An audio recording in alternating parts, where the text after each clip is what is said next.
everyone. Welcome back to part 2 of the polygraph read-through and thoughts.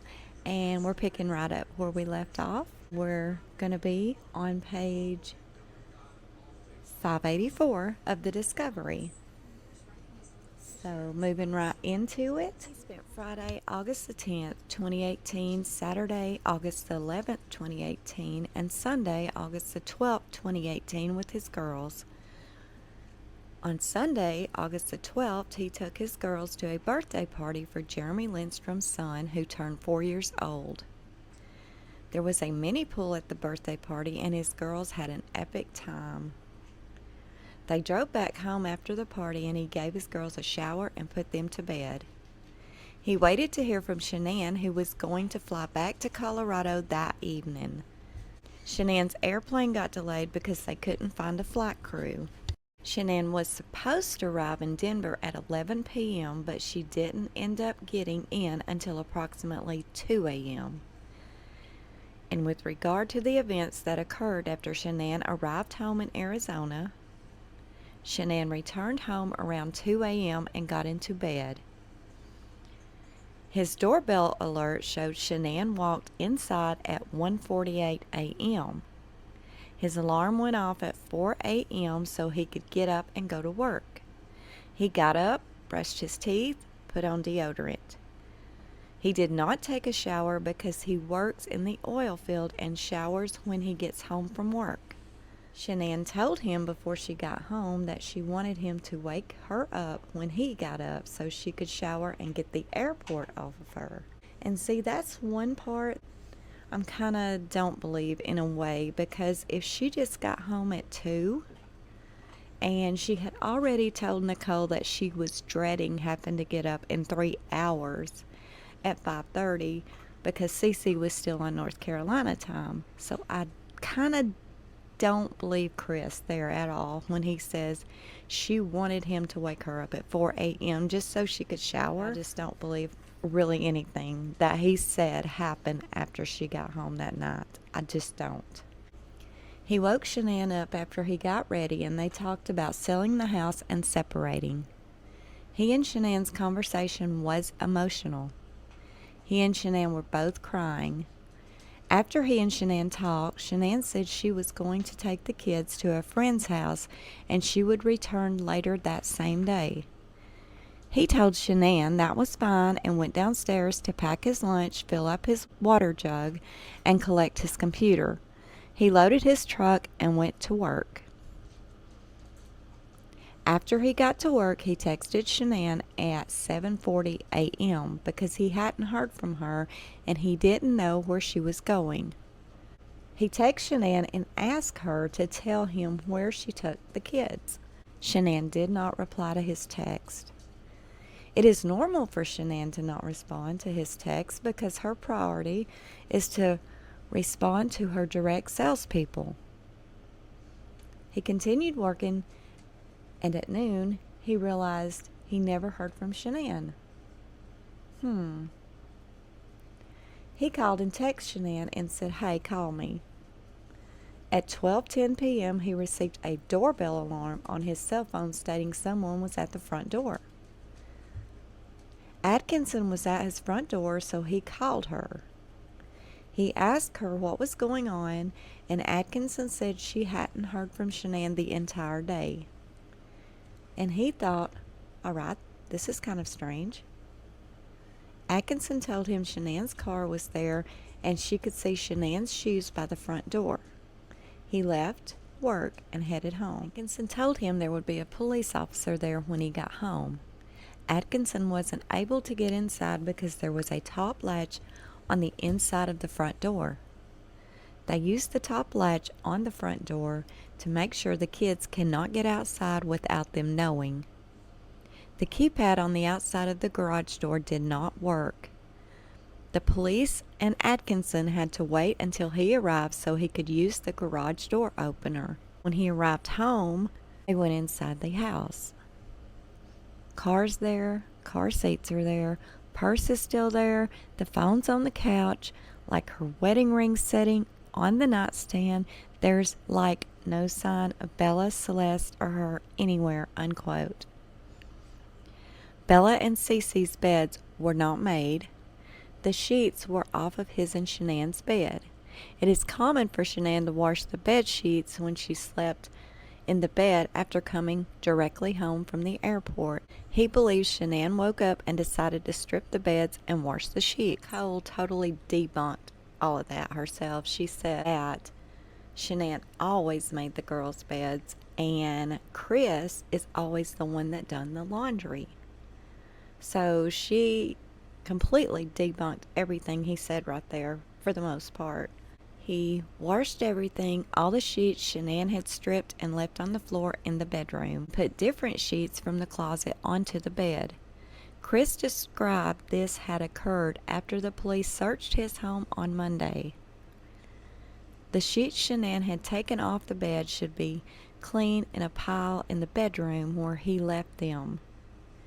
They found Shanann's cell phone and powered it up. There were numerous text messages that started coming through from people trying to get a hold of Shanann. Everything that was there just didn't make sense. And as far as why, what happened. He started reaching out to numerous friends who had car seats or had kids in general. No one had heard from Shanann. Detective Baumhover arrived at the residence and interviewed him, Atkinson and Atkinson's son Nick. The police talked to Chris's neighbor because he had a camera with a few different angles. Chris watched the surveillance video and did not see Shanann leaving at all. There was no video of Shanann leaving out the front of the house. He knew Shanann wouldn't just leave everything at home, which included the girls' medicine. Chris later mentioned that Shanann takes Imitrex for migraines, and it was also missing from the residence. So her migraine medicine was missing as well. The only thing missing from the house were the girls' blankies. The girls usually take their blankies whenever they leave the house.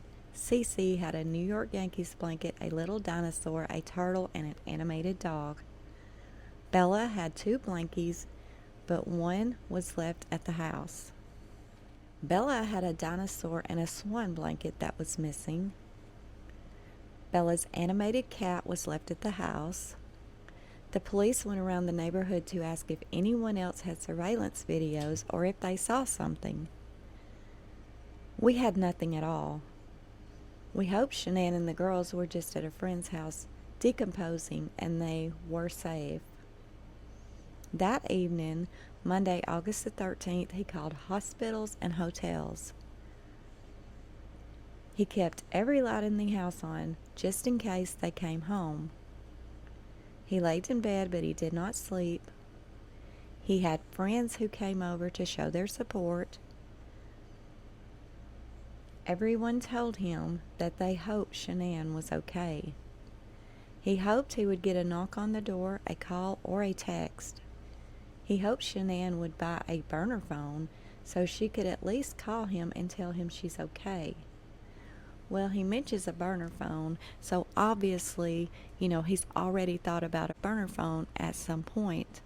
Well, there was a burner phone found in the basement when they done the home search. It was in the basement close to his bed. Where that burner phone went, I do not know. They did take it in as evidence, but we have not gotten in the discovery anything that was found on the phone, sadly.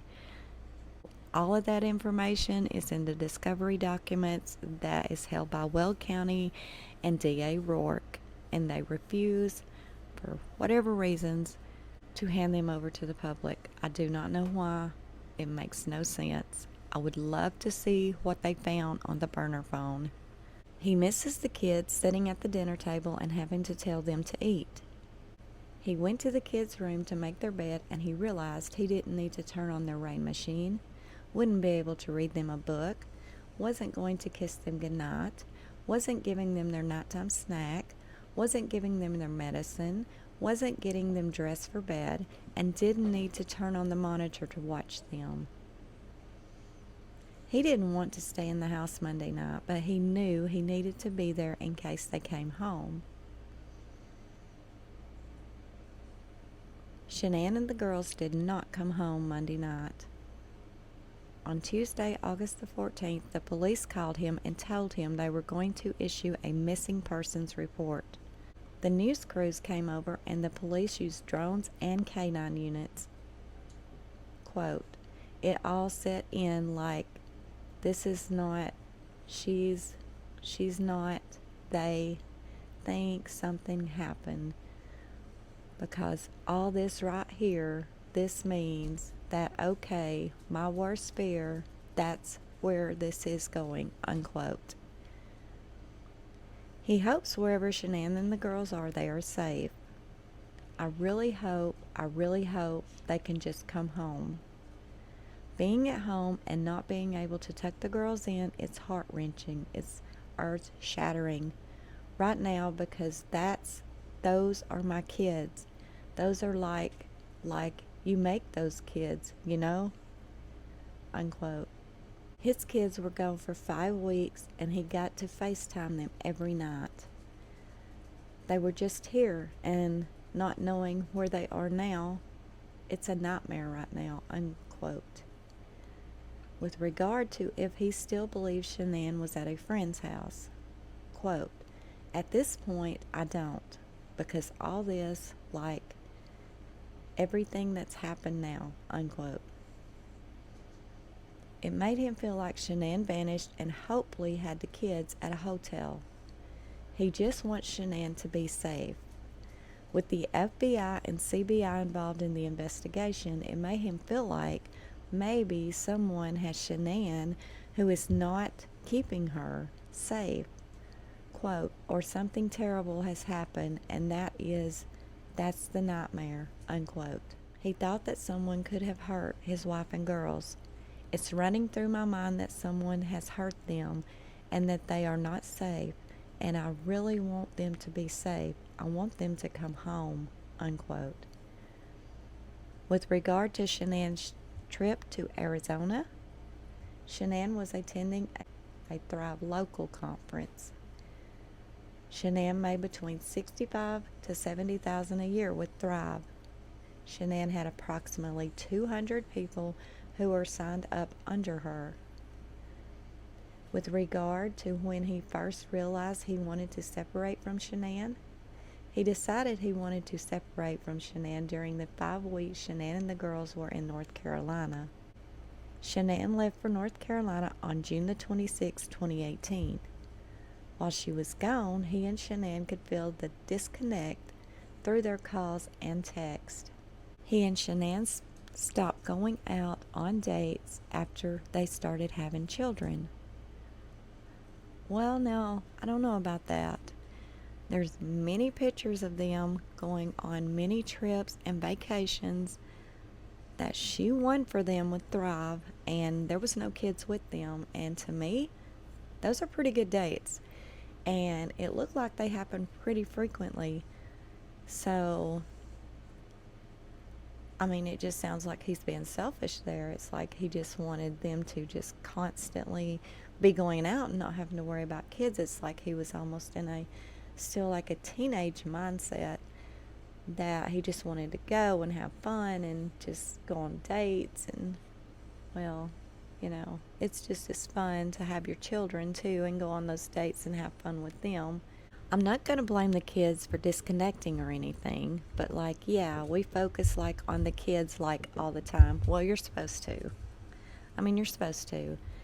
Even when you go on dates or even when you go on vacations, if your kid's sitting with you, you're thinking about them. I mean, you just are. That's just the way it is. That's what parents do. He and Shanann stopped having deep conversations. When he flew out to North Carolina, he met Shanann and the girls at the airport. He hugged the girls and gave Shanann a hug and kiss. No, he didn't. She said he did not touch her. She said he did hug the girls, but he didn't even touch her. You can just feel it start from there. Like everything just felt like different, unquote.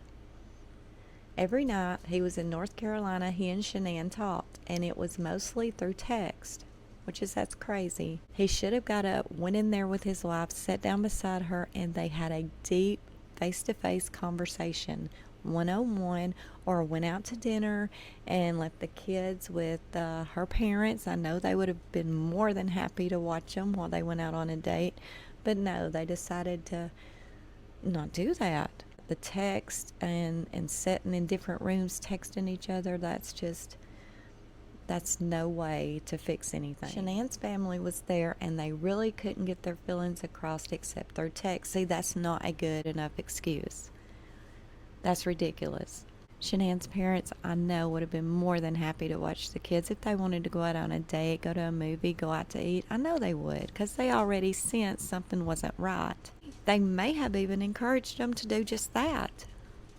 But Chris wasn't interested in the least. He was more interested in getting Shanann to go to sleep or getting Shanann to go in another room so he could find time to text and talk to Nicole, which he did a lot of while he was in North Carolina.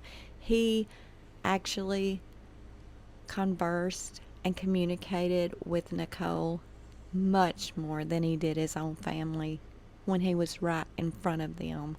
He and Shanann discussed over text where their relationship was going. This should have been done face to face, in my opinion. North Carolina was the first time he and Shanann ever discussed separating. Like if we're bringing a third kid into this world, like what's our relationship gonna look like? Is it gonna be, are we gonna work this out? Or is this going to lead to a separation? Is this going to lead to where, like, we stay together and be civil with the kids? Or are we going to be our separate ways, unquote? That, like, made no sense to me. I don't know. That was pretty bunch of jumbled mess. Shanann was very emotional and there was a lot of crying. He told Shanann he didn't feel the same connection with her anymore. He didn't feel like he could be himself anymore or the person Shanann needed him to be. Both he and Shanann wanted to see if they could make their relationship work. Shanann suggested they read a book or go to counseling. When Shanann went to Arizona, she confided in many friends about her relationship. After Shanann disappeared, he spoke to many of Shanann's friends who told him they knew he and Shanann were having issues. He wasn't aware if Shanann told anyone about the possible separation. Shanann's friends said they could tell her emotional state was very different. He did not sleep in the same bed with Shanann while they were in North Carolina. He slept with the girls one night and slept on the couch. That's because he needed to be in different rooms in different areas from Shanann so he could have private time to text and talk to Nicole. Nicole, the one that told him to go fix his marriage, is the one that was also keeping him completely occupied with her while he was with his family that he hadn't been with in 5 weeks. He and Shanann did not have sex in North Carolina. He and Shanann were not affectionate with each other during the trip.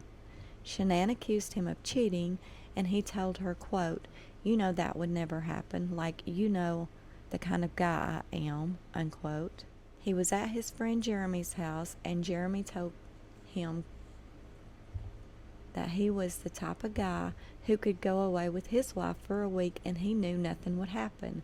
Surprise, surprise, Jeremy. People know the kind of person I am. Like, I'm not the type of guy that's just gonna say, all right, my wife's gone, like, who's the girl, like, I can find for this, like, 5 weeks, like, no, that's not me. Like, I respect my wife and she respects me, unquote. Yeah, she respects you, but no, you didn't respect her one bit, Chris. Quote, like, if she's somewhere safe right now, like, I don't think it would be with a guy, unquote. Of course not. She's loyal to you. She's very loyal to you, and you're the piece of shit that was out messing around on her. Quote, I never had an inkling she would do the same. I mean, do anything to me, you know. See, there you go. He slipped up and slammed himself right there. Sometimes when Shanann called him while she was gone, he was out for a run or working out and didn't answer the phone. No, he wasn't. He was always with Nicole. Always. Shanann and the girls had never been away from him for that long in the past. Shanann was more emotional when she was pregnant. Shanann's mother was full-blooded Italian and would make Shanann very anxious. Shanann was under a lot of stress being around both of their families. Shanann most likely confided in her friends, Nicole and Cassie, about her relationship with Chris. Shanann did not confide in her mother about their relationship. And with regard to his physical relationship with Shanann, the last time he and Shanann had sex was in May of 2018 when they conceived their third child. See, that doesn't make sense either, and I don't believe it because Shanann told Nicole, as well as other friends, that just before she went to North Carolina, which was at the end of June, that Chris couldn't keep his hands off of her. Nicole's actual words were that they were screwing like rabbits through until she went to North Carolina. So, I don't see, there again, he's lying again. And yes, I believe Nicole, and I believe Shanann told her that, because I saw the text. There were times they would go a month or two without having sex. He was usually the one who would initiate it. Most times he was shot down by Shanann. He enjoyed having sex with Shanann. Okay. Shanann was more emotional when she was pregnant. With regard to his and Shanann's relationship with their in-laws, there was a quote-unquote incident while Shanann and the girls were in North Carolina. Chris's mother had ice cream in her house that Cece was allergic to. Cece was allergic to tree nuts and kiwi. Cece was the type of kid who would lunge to get ice cream, and her reaction to tree nuts was getting worse each time she saw the allergist, and there's many pictures to prove that is very true. One of his sister's kids ate the ice cream next to Cece, and Shanann said the kids could no longer visit his parents. When he arrived in North Carolina, his parents told him they hadn't seen the kids for 2 weeks. He was hurt because he wanted his parents to see their grandbabies. He went to visit his parents and sister without Shanann and the girls. With regard to if he and Shanann talked about canceling, he and Shanann discussed going to canceling on August the 8th, 2018. He told Shanann that he did not believe that they needed to go to canceling. They could just say. Shanann told him she had married friends who were still going to canceling. He was open to the idea of canceling, but he didn't want to do it.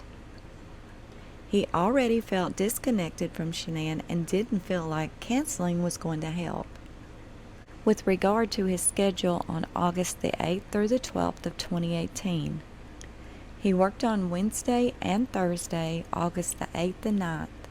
On Friday, August the 10th, he took off work because Shanann flew out to Arizona.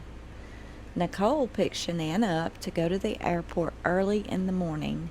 He hugged Shanann goodbye, and he told Shanann to let him know when she arrived and told her he would send her pictures of the girls. When Shanann left for Arizona, he and Shanann talked about canceling and knew the sex of their third child. They weren't going to tell their family what the sex of the baby was until Shanann got home. Nicole knew the sex of the baby and was planning a gender reveal party.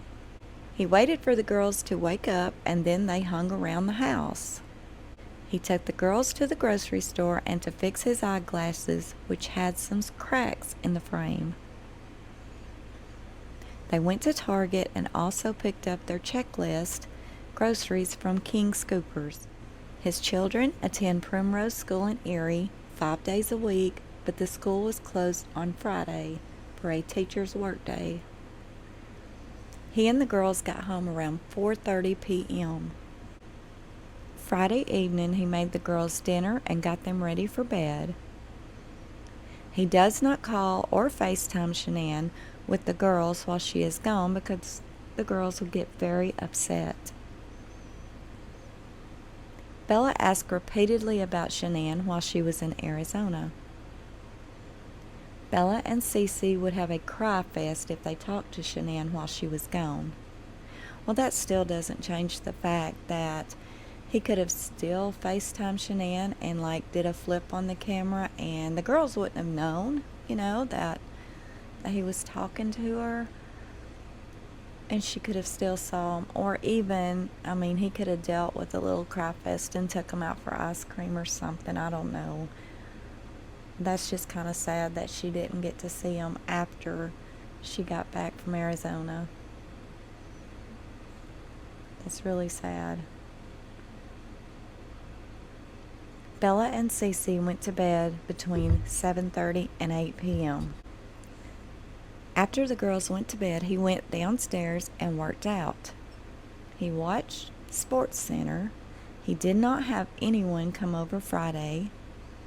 On Saturday, August the 11th, Bella got into bed with him that morning, and they waited for Cece to wake up. He was going to go to Costco that day, but Shanann told him she would do it when she returned. He hung out at the house with Bella and Cece and played outside before it got too hot. He and the girls played inside in their playroom. At 5 p.m., Jeremy Lindstrom's daughter, McKenna, came over to babysit while he went to a Colorado Rockies game. No. He went to Nicole's. And then him and Nicole, after they'd done their thing at her house, went to 2 different Lazy Dogs and stayed out all night until he got back home. The Colorado Rockies game was a complete lie. I think everything he's saying here is a lie, just to be honest.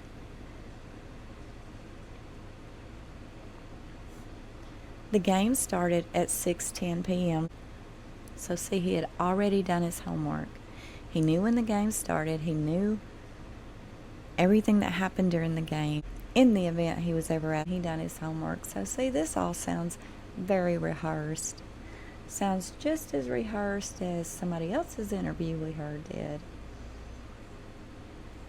He went to the Rockies game with people from work, Cody and Sam. Cody and Sam ate at the Lazy Dog before the game. Well, he did eat at Lazy Dog, but it wasn't with Cody and Sam, or was it? Was Cody and Sam the ones that was at the first Lazy Dog, and that's why they jetted out so fast? Even though I know that the menu's not the same at both Lazy Dogs, we found that out through our ladies from True Psych Ward and Dr. B going there, and she actually went into both Lazy Dogs, and she found out that no, the menus absolutely are not the same. But Nicole knew what was on those menus. Now, come on. Her and her dad eat there. She said that herself. So she knew exactly what was on that menu. But they did leave for some reason. Maybe it's because Cody and Sam were there and they saw them there, and that's why they got the hell out of there. He did not talk to Cody or Sam about his relationship with Shanann. His supervisor, Luke Epple, was the only one at work that knew he and his wife may be getting separated. He told Epple to say something if he saw his mind wasn't on task. The Rockies game was part of a raffle they did at work. No, it wasn't. Their seats were on the third baseline, approximately 10 rows up. Well, he definitely done some preventive maintenance on this rehearsal, because he even could point out and tell them exactly where he supposedly sat at this Rockies game that he never went to. And I'm thinking that it's quite possible, because it was said that Nicole actually said that she did go to a game the night before or something like that, and maybe she said, "Oh, just tell him this is where you sat," or maybe she just told him where she sat at the game, and he just took that and ran with it. But either way, he had it rehearsed really good, obviously, even pointing out to the exact place where he sat while he watched the game. So now, knowing what we know, if it's not so obvious that he already planned this, rehearsed everything that he was going to say, then I don't know what is. That's why I truly don't believe anything he said that happened after Shanann got home that night. I just do not. If we want to take bits and pieces of what he said and believe it and just totally disregard the other, then that's on the person doing it. But me, I take everything he says with a grain of salt. Rockies won after a walk-off 3-run home run in the bottom of the 9th inning. He talked to Shanann on the way home from the game to ask her how much he should pay McKenna. He stopped at the ATM inside the Conoco gas station next to his house, so he had money to pay McKenna. He got home at approximately 11 p.m. The girls were already sleeping in their own beds. The girls have their own bedrooms and share a Jack and Jill bathroom. On Sunday, August the 12th, Bella woke up and went into Cece's room and woke her up. And the reason I think she probably done that is because normally, from what they say, is as soon as the girls get up, they'll just go lay in the bed with mom or dad or both until the other one wakes up. Well, this morning, Bella ran and woke Cece up because she was so excited about her day. They were going to get to go to a birthday party and then play, and then when they got back home and went to bed, when they woke up, Shanann was going to be there, Mom was going to be back, and they were just really excited about that, especially Bella, because she was just on and on about her mom getting home. So that part is so sad because she was so excited for that day, and that day ended in horrific tragedy to the point of no return. And how he can sit here and say all this and give this interview only 2 days after all of this happened, and he can say it with no emotion, no hurt, no pain that they could even see. Even the professionals see no pain, no emotions, and no hurt on him when he was saying this interview. How he can do that, I have no idea. It really takes a heartless, cold-blooded individual to be able to do that.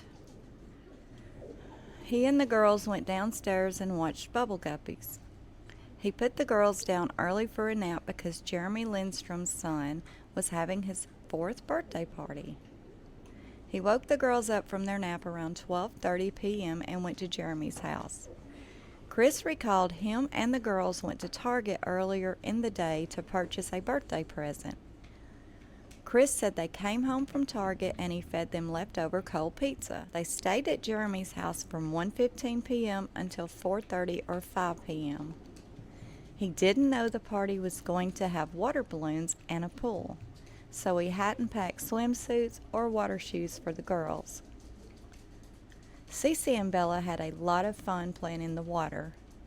He sent Shanann pictures and videos of the girls from the party. When they got home, he gave Bella and Cece showers because they had sand on them. He got the girls out of the shower, dried them off, put lotion on them, got their pajamas on, and Cece had on a pink nightgown with a drawing of a bird on it and a nighttime diaper.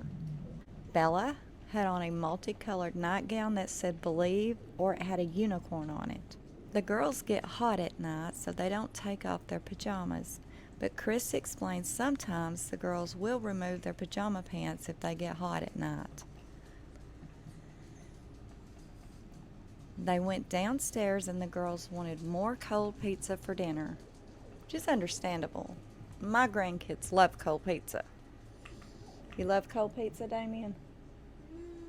Not really. Malachi likes cold pizza. How much? Yeah, my mom likes anything. Yeah. Me, my grandson Damien, he's 8 years old. He sits beside me playing his Xbox when I read certain parts of this. I don't read some of it when he's around, but some of it he doesn't pay attention to me anyway. Most of the time he has his headset on and he can't even hear me. Not this time, but he FaceTimed Shanann's parents with the girls. Bella and Cece sat on their little couches and he got them snacks. He gave Cece vanilla wafers and Bella some chips, and the girls ended up swapping their snacks. Well, I find that kind of sad because we also saw in a video I posted, I don't know, a month or so ago, Chris's commentary and the things he orders now to eat, and one of them was vanilla wafers, and I do not see how he can sit and eat those ever again, because that was one of their favorite bedtime snacks was vanilla wafers, and I don't know. I personally couldn't. I just could not. Like my brother that was murdered, he used to make pineapple upside down cake every Christmas, and it was so good. I love it. But since he was murdered, I haven't been able to even look at a pineapple upside down cake or definitely not eat one. I can't. I guess maybe I'm just funny though. He brushed the girls' teeth, had them use the potty, and put them to bed. The girls will lay in bed, but they don't normally get out of bed until their rain machines are on and the lights are out. Bella came out twice that time, just 'cause she knew, like, Shanann was coming home, unquote. Bella came out of her room and asked if Shanann was home yet. He told Bella Shanann would be there when she woke up. Cece never came out of her room after he put her to bed. Sunday evening, Shanann texted him and told him about the power being out in Arizona from the dust storms. Shanann told him her friends Addie and Cindy had paid for her dinner. Shanann's flight ended up getting delayed, and he could tell Shanann was ready to get home to see her girls. Quote, she was just ready to be home, be with us, and just kind of like just be around us. Shanann was supposed to be home at 11 p.m. before her flight got delayed. Shanann didn't end up getting home until 2 a.m. He felt Shanann get into bed. The doorbell motion sensor picked Shanann up as she walked up to the front door, which he explained he saw on his phone later that day. The doorbell alert is tied to his entire home security system. They have alerts on their front door, rear sliding door, garage doors, basement door, and motion sensors in their living room and basement, the garden level. It will alert if a door is left open for a certain period of time. They only use the living room and basement motion sensors when they leave and set it to away. He couldn't check the surveillance system for any clues surrounding Shanann and the girls' disappearance because there had been so many alerts and the history did not go back that far. He is not sure how many events his surveillance system can store. The only thing he saw that was strange was that when he left for work, the surveillance system said the garage door was left open at 5:27 a.m. A minute before receiving the notification that the garage door was left open, there was another notification stating the basement door, the door on the main floor leading down to the basement, was left open at 5:26 a.m. He did not recall seeing the basement door open when he looked around the house for Shanann and the girls. So I guess what he's trying to point out is he saw that it was open right after he left, but then when he got home, it wasn't. It was already shut. And he was really wanting to point that out, and that it also says that in the discovery of, I think it's Coonrod, or maybe it's Baumhover.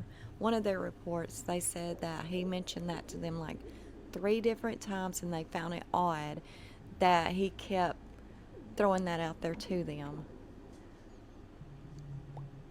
He did not recall seeing the basement door open when he looked around the house for Shanann and the girl. He usually works out in the basement, but he didn't work out on the morning of Monday, August the 13th. Okay, so what was going on in the basement that morning? You know, that's a hell of a good question. The thing I'm talking about is he says he didn't work out, okay? However, in the prison interview, after all the records from Vivint and everything was already back, they asked him why there was so much movement and motion being picked up in the basement area. And he's like, I don't know. And so they asked him, well, you said you go down there to work out, but you said you didn't work out that morning or something to that effect. And he was like, well, maybe I did. Well, he said he didn't, and that was only 2 days afterwards. So, you know, he's pretty adamant that he didn't work out that morning. So, what was going on in the basement between the hours of 4:30 maybe and the time he left? They said there was lots of motion down there. The surveillance system is called Vivint, and it is an app on their cell phones. The surveillance system uses Shanann's email and password. The surveillance system was installed a few years ago. With regard to what happened when Shanann got into bed Monday morning, he sleeps facing the wall on the right side, and Shanann sleeps on the left side of the bed. He did not believe Shanann unpacked her suitcase because it was still at home. He did not believe Shanann was using her cell phone after she got into bed. Okay, now there was a alert from their debit card showing that Shanann tried to purchase some hair products at around 2:30 a.m., but her card was declined. Okay, the thing of that is, nobody really knows if Shanann actually done that herself, or there was a charge that tried to go against her debit card online at 2:30 a.m. that morning. I personally think it was probably some automatic thing, but you know, that's with regard to Shanann's normal nightly routine. Shanann would brush her teeth, use makeup remover, take balance, and lay in bed and text or call people.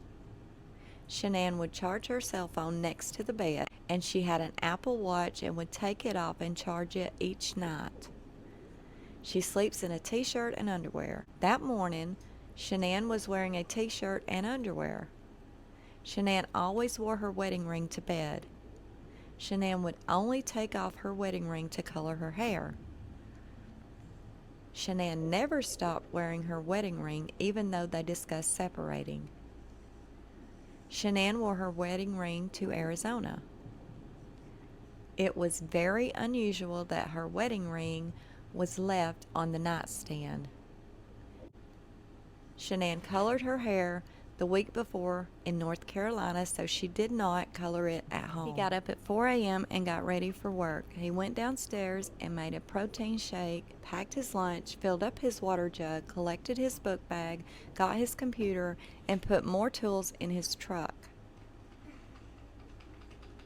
Notice he never said anything about fixing anything for the girls for their first day of school. Notice he never even mentioned today was Bella's very first day of big school, and you know she would have been very excited about that, as well as any parent would be excited about the very first day of big school. I'm sure they had done the back to school shopping and everything, and I'm sure she was very anxious about that, and that's probably one of the reasons why she was excited for Shanann to get home. But yeah, he doesn't mention one word about, hey, this is Bella's first day of school, real school, you know, and he's notoriously known for fixing their backpacks and their lunch and having all their things ready for school when Shanann gets up to take them to school, but he never mentions none of that. Chris described his work truck as being parked on the corner of the house west side. Shanann told him the night before to wake her up when he went to work so she could shower. He woke Shanann up because he didn't want to assume she wanted to sleep, and he knew he needed to do what she said, because he didn't want to make her mad. There again, I don't believe that. I don't think she wanted to get up at no 4 a.m. when she had just laid down like an hour and a half ago and went to sleep, because she was already tired and, kind of not very happy that she was going to have to get up in 3 hours, is what she told Nicole. So I don't believe that. And then him saying, well, I didn't want to assume. I didn't want to make her mad. Yeah.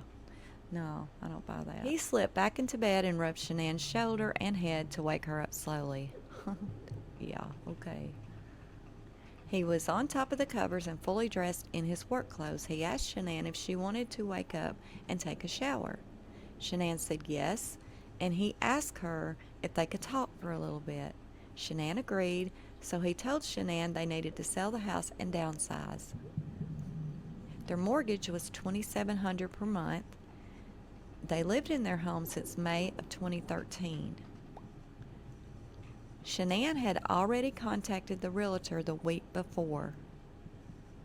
He suggested they get a less expensive house in Brighton or North Glen, and he told Shanann he didn't feel a connection with her any longer. Okay, I do believe he told her that he wanted to move out of that location, because I believe he kind of did want to ease away from Nicole, and I kind of think he did want to fix it with his family, but he didn't have the nerve to tell Shanann or Nicole the truth either way. So I think what he thought he could do is just move to another city. He knew Nicole's contract was ending soon, so he wouldn't have to come in contact with her at work for very much longer. And he thought he could just kind of ease out of the situation and nobody would ever know, and Nicole would just be like, oh, well, he's gone, I'm not going to worry about it. But in reality, we all know it never would have happened that way. I don't even know if that's what he was thinking, but I really believe it was, because he's made many hints that, he was kind of trying to distance himself from Nicole, but at the same time, she had some kind of magnetic over him that anytime he could have the opportunity, he was like magnetized to her. I mean, that's how he explained the situation with her, like the roller coaster. He just couldn't get off of it, but he wanted to. So I think he was trying to distance himself from it, but at the same time, this magnet kept drawing him right back to it, and we know what she was using. She was using her body to control him, and he was letting it happen. He was enjoying it. He told Shanann their relationship wasn't working and the love they had for each other in the beginning was gone. Shanann cried and it was very emotional. Shanann was upset and she asked him if there was someone else. He told Shanann there was no one else and it was just him talking to her about their own relationship. This isn't like somebody came into my life and took me from you, and there's no outside influence coming from this. That's ridiculous. Everything about that was everything about outside influence. I mean, I think if it wasn't Nicole, eventually it would have been someone else, because Chris was kind of getting this complex about himself, that he was looking better, he was building himself up, and he was kind of turning heads of some women, that is just the way it is, and it was happening. And whether it would have been at the grocery store or the convenience store, I truly believe at that point, pretty much any woman that would have gave him the little tiniest bit of attention, he would have just sucked it right up. I mean, he would have just like been a sponge and sucked up that attention, and he loved it, because honestly he wasn't used to that.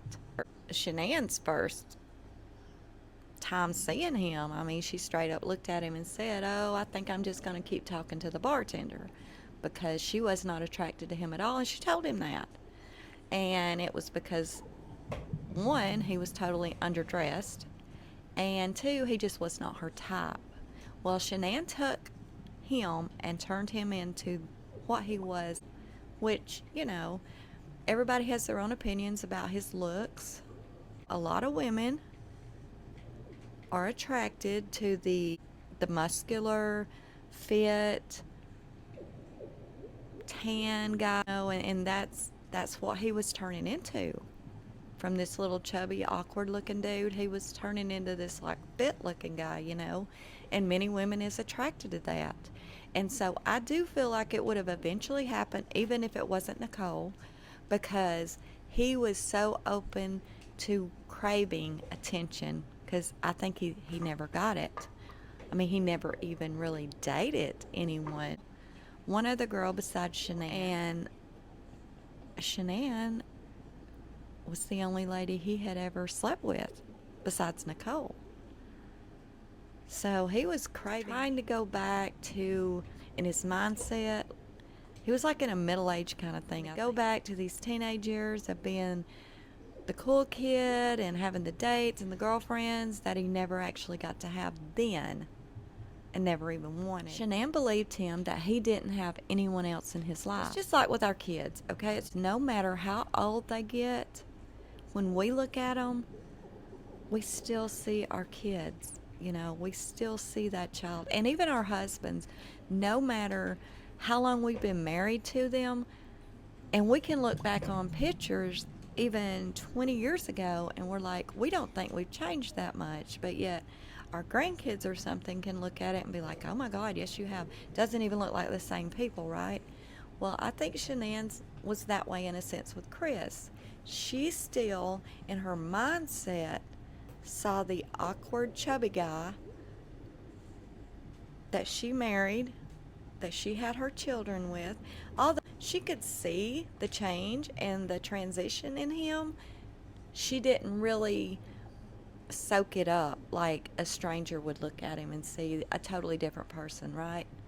Kind of the same way with us and our kids, us and our husbands, even us and ourselves when we look in the mirror, right? So I think that's why she believed him, and I think she did believe him. I think she was kind of on the fence with how he was acting and thinking, well, what else could it be? But I think in her mindset, she's like, no, he's not, because, you know, and she's still, in her mindset, the chubby, awkward guy she married. Not the fit, muscular, tan man that she made. She made him what he was. If it wasn't for her wanting him to get in shape, giving him vitamins, taking care of him, buying his clothes, dressing him, all the above, then he would still be the chubby, awkward guy, in my opinion.